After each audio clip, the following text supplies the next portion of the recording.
December 1944, Ardennes, Belgium, United States 3rd Armored Division under Major General Maurice Rose, 76mm HVAP, effective at 500 to 1,000 yards against vulnerable aspects. Snow crunched under the tracks of M4 Shermans grinding through the Ardennes in December 1944. The United States 3rd Armored Division, led by Major General Maurice Rose, faced a bitter winter and a German offensive that shook the front. Panzer V, Panthers with their thick, sloped armour, had dominated Allied tankers since Normandy. Standard 75mm rounds often glanced off the Panthers' 80mm upper glacis, sloped at 55 degrees, leaving crews desperate for an answer. By late 1944, a new weapon emerged. The hypervelocity armour-piercing round for the 76mm M1 gun tungsten cord could pierce the Panther's mantlet edge's lower glacis or side plates, at typically inside 500 to 1,000 yards. Crews chambered these scarce rounds, knowing each shot was precious. Forest roads narrowed, German counterattacks surged. Tank commanders scanned for the Panther's silhouette, aware one wrong aim could be fatal. The HVAP challenged the belief Shermans were outmatched, but its limited supply demanded flawless precision. The M4 Sherman backbone of the United States Army's armoured forces rolled into Normandy in June 1944 with 75mm guns. These weapons handled lighter German armour, like the Panzer IV, with relative ease at ranges up to 1,000 yards. However, the Panzer V Panther presented a formidable obstacle. Its 80mm upper glacis sloped at 55 degrees, deflected most 75mm armour-piercing rounds at combat distances. The Panther's 100mm mantlet and 40 to 45mm side plates offered weaker points, but even these resisted standard rounds beyond a few hundred yards. The Panther's design prioritized frontal protection, making head-on engagements a death sentence for Sherman crews relying on 75mm guns. By July 1944, the 76mm M1 gun began appearing on Shermans in northwest Europe. This weapon promised greater penetration, but early armour-piercing capped rounds still failed to crack the Panther's upper glacis at typical ranges of 500 to 1,000 yards. Ordnance experts, recognizing the urgency, developed the hypervelocity armour-piercing round, known as HVAP, for the 76mm gun. Introduced in late summer to early autumn 1944, this tungsten cord projectile achieved velocities around 3,400 feet per second. Ballistic tests showed it could penetrate around 110 to 120 millimeters of armor at a 30-degree obliquity at 1,000 yards. This marked a significant improvement over standard armor-piercing capped rounds, which struggled to penetrate even 80 millimeters at similar angles and distances.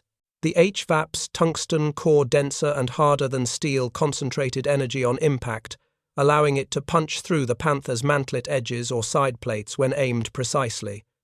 However, tungsten was scarce, a critical bottleneck. The United States relied on limited domestic and imported supplies, restricting HVAP production. Most Sherman crews received only a handful of these rounds, forcing them to reserve them for Panthers or heavier threats like the Jagged Panther. Tactical demands intensified as Allied forces pushed beyond Normandy through the Siegfried Line and into the winter campaigns of 1944. The Panther's 75mm KWK-42 gun outranged and outpenetrated the Sherman's weapons, capable of piercing the M4's 63.5mm frontal armor at over 1,500 yards. Sherman crews needed more than just a new round. They required tactics to exploit terrain smoke and coordinated movements to survive. The HVAP's flatter trajectory, a byproduct of its high velocity, reduced the time of flight, improving the odds of a first-round hit if the gunner estimated range correctly. Ranges between 500 and 1,000 yards became the sweet spot for HVAP, where its penetration remained reliable against the Panther's weaker aspects. Beyond 1,000 yards, performance dropped, and the upper glacis stayed nearly impervious. Crews learned to avoid frontal duels, focusing instead on the Panther's vulnerabilities. The mantlet's edges, where armor transitioned to the gun barrel, offered a narrow target. The lower glacis, roughly 60 millimeters thick and sloped, was another option when terrain exposed it. Side plates at 40 to 45 mm were ideal if Shermans could flank. The Panther-Killers G, with its redesigned chin mantlet, reduced the shot trap risk, where rounds could ricochet downward into weaker armor, but did not eliminate vulnerabilities. Crews carried 20 armor-piercing capped rounds for general targets, preserving their 3 to 5 HVAP rounds for Panthers. This scarcity shaped every engagement. A missed HVAP shot could leave a crew defenseless against a Panther's counterfire. The constraint was clear. Tungsten supply dictated battlefield outcomes as much as gunnery skill. Ordnance prioritized HVAP for units facing heavy German armor, but even then distribution lagged behind need. By late 1944, as fighting shifted to the dense forests and rolling hills of the Ardennes, Sherman crews adapted. They relied on combined arms infantry to pin German positions, artillery to disrupt, and smoke to obscure approaches. The 76mm gun paired with HVAP gave them a fighting chance, but only if they closed to tactically sound distances and chose their shots with care. The Panther remained a lethal adversary, its gun and armor setting a high bar. Yet the HVAP's arrival marked a turning point, offering a tool to challenge the myth of Panther invincibility, provided crews mastered the art of precision under pressure. In the frozen Ardennes of December 1944, United States 3rd Armored Division crews honed their skills with the 76mm HVAP round. Loaders stowed 3 to 5 HVAP rounds per Sherman, a precious reserve for Panzer V Panthers. Commanders drilled gunners to identify the Panther's aspect in seconds, targeting mantlet edges or the lower glacis, roughly 60mm thick and sloped, at ranges from 500 to 1,000 yards. The HVAP's velocity around 3,400 feet per second flattened its trajectory, cutting flight time and boosting first-shot accuracy. A hit required precise range estimation, often judged through periscopes clouded by snow or smoke. The Panther's 80mm upper glacis, sloped at 55 degrees, remained a dead end even for HVAP. Gunners learned to ignore it, seeking weaker points like the 40mm side plates. Engagement drills became second nature.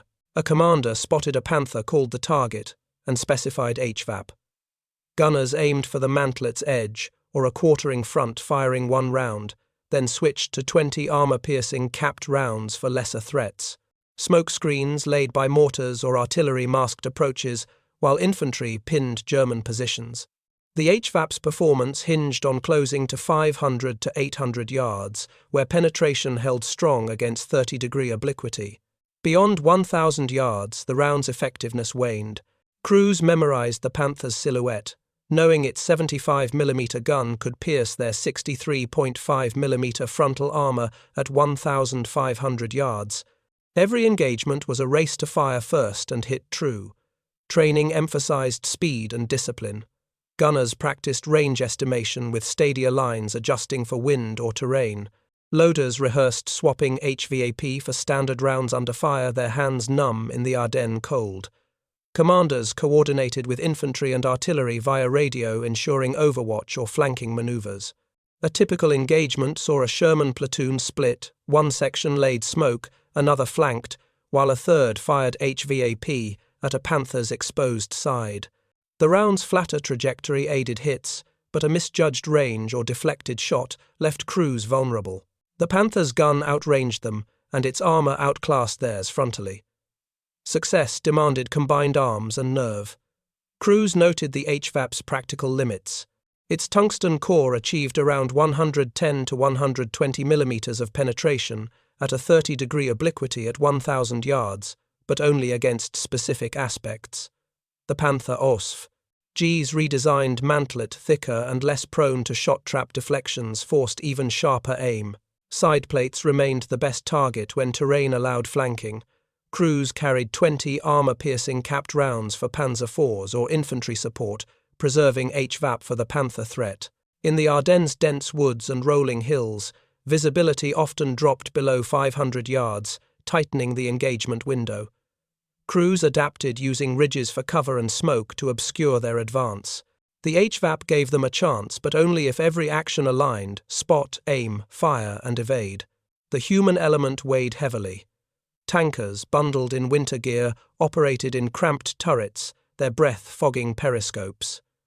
Fatigue set in during long patrols, yet a Panther sighting demanded instant clarity. A missed HVAP shot burned a rare asset a hit could save the platoon. Stories spread of gunners nailing mantlet shots at 700 yards, disabling Panthers before they fired. These successes built confidence, but the Panther's reputation lingered. Its 75mm gun and thick armor made every encounter a gamble. Crews relied on training terrain and the HVAP's edge to tilt the odds. By late 1944, they were no longer just prey, they were learning to hunt. In the snow-laden Ardennes of December 1944, German Panther crews maneuvered with confidence, trusting their Panzer V's armor. The 80mm upper glacis sloped at 55 degrees, repelled most Allied rounds at ranges beyond 500 yards. The 100mm mantlet and 40 to 45mm side plates, while less robust, still gave crews a sense of security against the M4 Sherman's 75mm gun. German tankers, seasoned in the campaigns of Normandy and the Siegfried Line, viewed Shermans as undergunned easy prey for their 75mm KWK-42, which pierced 64mm Sherman armor at 1,500 yards. But in late 1944, a new threat emerged. American 76mm HVAP rounds tore through mantlet edges and side plates at mid-range 500 to 1,000 yards on vulnerable aspects. German crews, cursed as tungsten cord shots, shattered their Panthers' weaker points. This shift stunned German commanders. The Panther OSF-G, with its redesigned chin mantlet, had reduced the shot trap risk where rounds could ricochet into weaker turret armor. Yet, the HVAP's high velocity around 3,400 feet per second exploited remaining vulnerabilities. Side plates 40mm thick, crumpled under precise hits. The lower glacis, roughly 60mm thick and sloped, became a target when terrain exposed it. German doctrine emphasized frontal engagements, leveraging the upper glacis's strength. Now, American crews using smoke and flanking tactics forced Panthers into quartering angles where HVAP rounds struck true. A single penetration could ignite ammunition or kill crew, turning a feared Panzer into a burning hulk. German tankers adjusted but slowly. They tightened formations, seeking to limit flank exposure, and relied on infantry screens to counter American combined arms tactics. The 75mm KWK-42 retained its edge, capable of destroying Shermans at long range, but the HVAP's arrival eroded the Panther's aura of invincibility. Crews reported engagements where Shermans, once dismissed, landed crippling shots at 700 to 1,000 yards.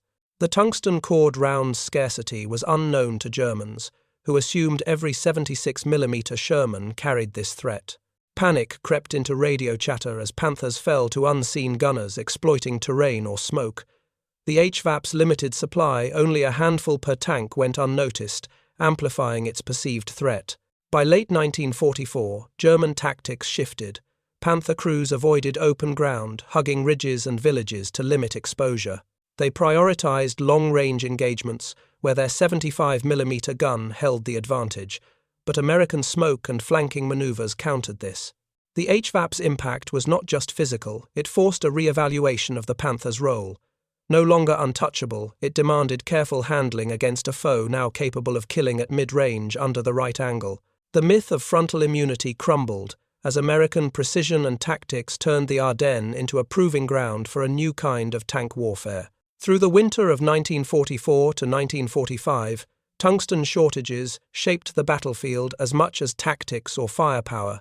The hypervelocity armor-piercing round, critical for the 76mm M1 gun, relied on tungsten, a rare metal in limited supply.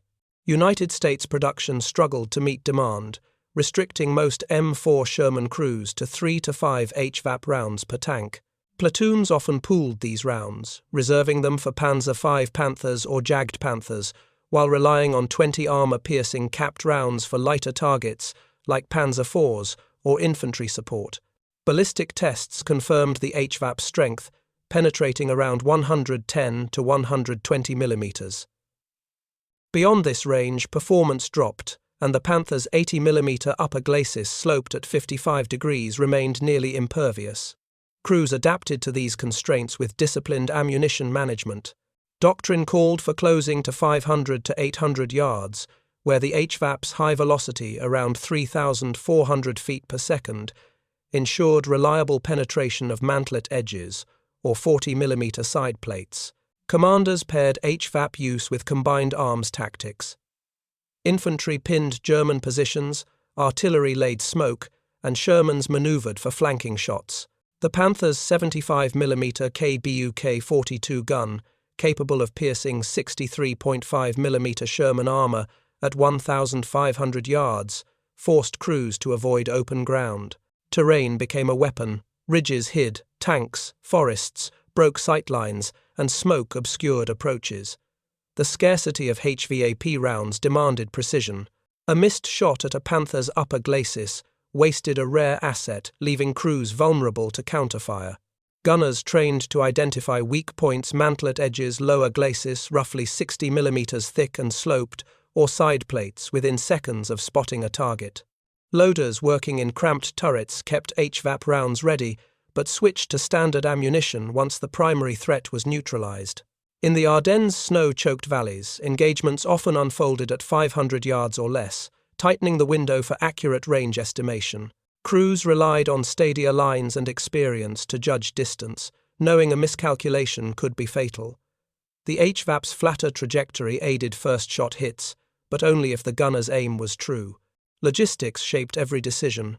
Tungsten, sourced from limited mines, bottlenecked HVAP production. United States ordnance prioritized units facing heavy German armor like the 3rd Armored Division, but even these received sparse allotments. Platoon leaders allocated HVAP to lead tanks, ensuring at least one gunner per section could engage a Panther. The round's effectiveness hinged on tactical positioning. Crews used overwatch with one tank covering, while another advanced to close the range safely. Smoke screens, often fired by attached mortars, masked movements, allowing Shermans to flank and target the Panther's lower glacis, roughly 60mm thick, and sloped or side plates. These tactics offset the Panther's superior gun and frontal armor, but required flawless coordination. The broader battlefield dynamic underscored the HVAP's role. German Panthers, though formidable, were not invincible when American crews leveraged terrain smoke and combined arms. The 76mm gun paired with HVAP gave Shermans a fighting chance, but tungsten scarcity meant every shot was a calculated risk. Crews carried the weight of this limitation, knowing their 3 to 5 HVAP rounds might decide an engagement. By late 1944, as the Ardennes campaign intensified, the United States Army refined its approach, emphasizing training and discipline to maximize the HVAP's impact. The round was no miracle. It demanded skill, nerve, and the right angle to turn a Sherman into a Panther-Killer. By late 1944, the hypervelocity armor-piercing round transformed the M4 Sherman's role in the Ardennes, challenging the Panzer V Panthers' dominance. The claim that 76mm Shermans could not defeat Panthers unraveled as HVAP rounds pierced mantlet edges, lower glacis, or 40mm side plates, at ranges of 500 to 1,000 yards. Gunners drilled to bypass the Panther's 80mm upper glacis, sloped at 55 degrees, targeted weak points with precision. The HVAP's velocity, around 3,400 feet per second, ensured around 110 to 120 millimeters at 30-degree obliquity at 1,000 yards. This capability shifted the battlefield dynamic. American crews, once seen as outmatched, turned Shermans into credible threats through disciplined aim and tactical cunning. Engagement protocols evolved to maximize HVAP's impact. Commanders ordered gunners to fire one tungsten cord round at a Panther's mantlet or side, then switched to 20 armor-piercing capped rounds for lesser targets. Smoke screens laid by mortars or artillery concealed advances, while infantry pinned German positions. Flanking maneuvers exploited terrain, ridges, forests, or villages to expose the Panther's lower glacis, roughly 60 millimeters thick and sloped, or side plates. The Panther's 75mm KWK-42 gun, capable of piercing 63.5mm Sherman armor at 1,500 yards, forced crews to move swiftly and avoid frontal duels. A well-placed HVAP shot at 700 yards could disable a Panther before it fired, but a miss burned a scarce resource. German crews, shaken by unexpected penetrations, adjusted their tactics. The Panther's aura of invincibility faded as American gunners landed hits on mantlet edges or sides, often at ranges where German tankers assumed safety. The ORSF-Guy's redesigned mantlet reduced shot trap risks, but vulnerabilities persisted.